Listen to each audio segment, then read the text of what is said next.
Hello, my friends. This is Rabbi Aharon Dobinsky coming to you from the holy city of Yerushalayim in the beautiful state of Israel. Well, it is certainly getting exciting out there, isn't it? The world has come to a screeching halt. Who could do that? Who could make the world stop? No sporting events, no politics, all the things that we get embroiled in every day, all the things we think are so important every day, all of the things that we chase every day, our own golden idols, as we talked about the golden calf last week, our own golden calves. I don't care if it's football, basketball, baseball, theater, whatever it is that we chase as if they were something that we need to deify. Hopefully we don't go that far, but that is the way things sometimes turn out. Now, when I ask people to daven more, or I ask people to learn more, if you want your situation to get better, you need to learn more. Spend more time in your learning, spend more time in your davening. What do they say to me? Well, some say yes. And I wish they all said yes, because there's a good reason for all this. However, some say no. And I say, why not? I don't have the time. I don't have the time to learn. I don't have the time to daven. I don't have the time to spend with my wife and children, quality time that I would love to spend with them if I only had the time. If I had the time. You have 24 hours. I have 24 hours. We all have 24 hours in a day. It doesn't vary from person to person. The amount of time is whatever HaKadosh Baruch Hu gives to us. That's how much time we are allotted. How we use that time. Now that is up to us. How do we use the time? Well, a lot of time we use it for all the wrong things. So Hashem said, I'll tell you what I'll do. I'll make you a deal.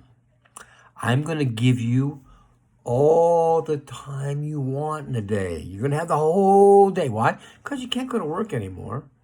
Or if you do, you're home, but mostly you're home with your family. So that gives you time with them.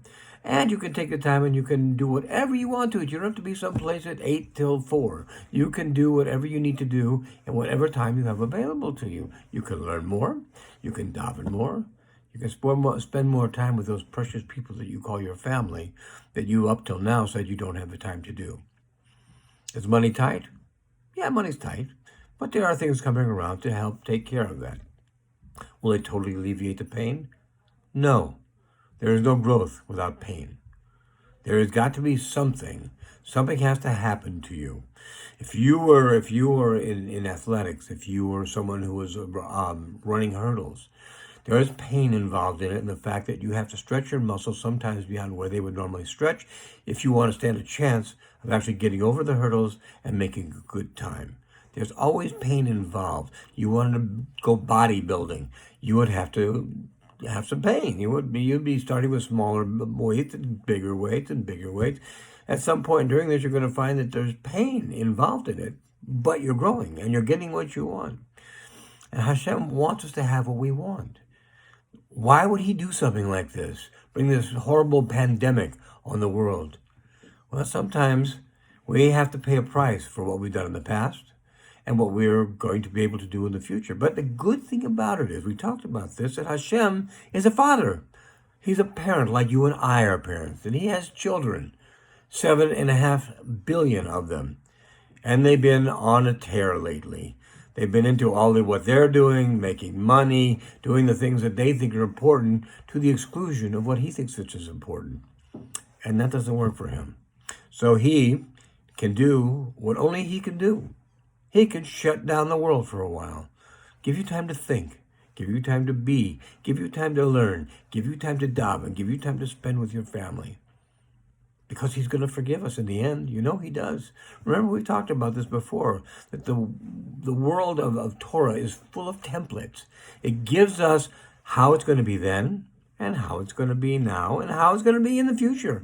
It doesn't change. Hashem is eternal, and how he works is eternal.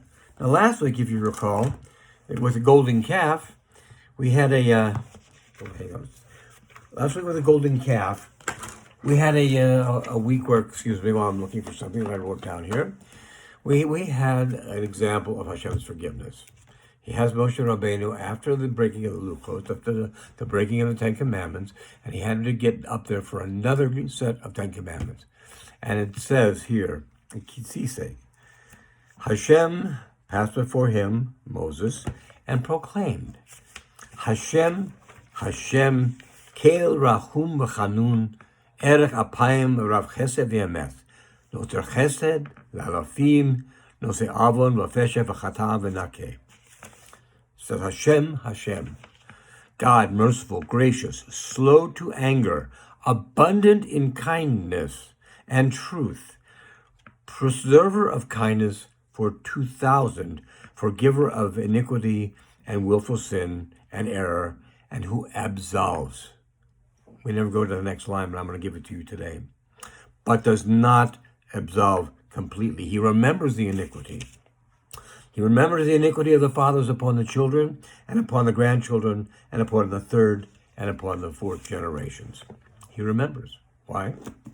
Well, for one, he's Hashem. He doesn't forget anything. Everything that happens, he remembers. But he wants to see, when we say we're going to improve, are we really going to improve? Are we really going to do what we say we're going to do? We sit here on the high horse and we beat our chest and we say how sorry we are for all that we've done and how we're going to do much better. And a lot of times, within a very short period of time, we've forgotten that vow. And it's sad, because it's meant to be done. When you make a vow to Hashem, you make a vow to Hashem. And that is eternal. And that is something that we need to keep always, no matter what. But here's something very interesting. It comes from the book of Isaiah. And it says, hang on just a second.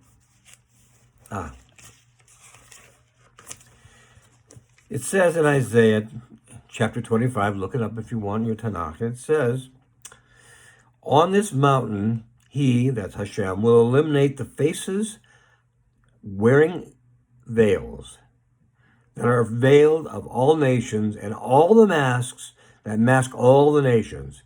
He will eliminate death forever, and my Lord Hashem will erase tears from all faces. He will remove the shame of his nation from upon the entire earth, for Hashem has spoken. Okay. He's going to unmask. We're going to see who everybody is. We saw what happened in China. Tried to make a deal with them. The President of the United States tried to make a deal with them. They made a deal. They didn't like the deal. All of a sudden, this is their punishment and way of getting back. But now we know who they are. If we didn't know before, now we know.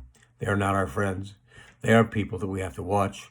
We have to be careful. If you think I'm being racist because of this, I'm so sorry. I apologize to you in advance. I'm not trying to be racist. It could have been any country. It just so happens, in this case, it was them. They knew about this coronavirus at least a month before they let anybody know. They tried to hide it, and it continued to proliferate in their own population because life is not, unfortunately, appearingly not all that valuable to them as it is to us. But here's something I want you to really take a look at. This is in the 26th chapter of Isaiah. And you know, I don't usually read out of Torah, but this is important. So listen carefully. Go, my people, enter your rooms, close your door behind you. Hide for a brief moment until the wrath has passed. For behold, Hashem is going forth from his place to bring punishment for the sin of the inhabitant of the world upon him. And the land will reveal its blood and no longer cover over its slain. Chinese cannot cover over their slain anymore. We're going to see who they are. We're going to see what they did. And we, in the meantime, are going to do exactly as we're told. We're going to do what Hashem says. And a lot of people don't get the concept that in Torah we are told we must live under the laws, observing the laws. If they are not immoral and against Torah, we must observe the laws of the country in which we live.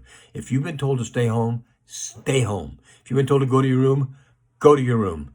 Do what you're told to do. This is not caused by humans. This was caused by Hashem to do what he needs to do in this earth and to get things prepared. And it's not going to be stopped by humans. It'll be stopped by Hashem. There are already cases where things have been invented or have been discovered which could bring this to a very short end. Let's hope that that's what the case is. It will end exactly at the time that Hashem says it should end, and not a second sooner. He will be in charge of bringing the cures, of the vaccines, of anything else that is necessary to stop this. He and He alone.